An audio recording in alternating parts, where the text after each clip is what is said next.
avait fait disparaître du lieu désolé où il vivait. Alors que se développe donc la littérature en langue française, 11e, 12e siècle, le géant s'affirme bien comme une ressource narrative de première importance. Il n'y a pas alors de bons géants, semble-t-il. Par nature, ceux-ci représentent l'inversion des valeurs humaines, le monstre contre l'homme. Ils incarnent l'étranger, une figure de l'autre qu'il faut éradiquer. Mais si le géant est à l'origine, peut-il lui-même être fondateur d'une histoire? Peut-il y avoir de bons géants? Des géants capables d'être représentés non pas comme des monstres, mais comme des images de l'homme, d'être adjuvants de l'homme. Ces questionnements semblent être présents dès le XIIIe siècle dans les esprits des théologiens. J'en prends un écho à travers le chapitre 31 de l'enfer dans la Divine Comédie de Dante.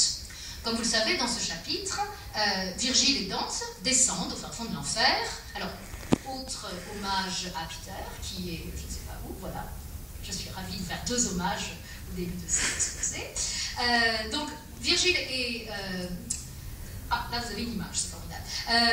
Virgile et Dante descendent auprès du puits où se trouvent Lucifer et Satan, et ce puits est entouré, comme des tours, dit le texte, par des figures de géants, issus de l'Antiquité, pour certains, ou de la mythologie antique, de l'Ancien Testament.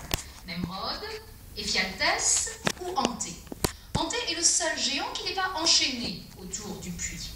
Car Anté est un personnage particulier, c'est un passeur, c'est lui qui va porter dans sa main Virgile et Dante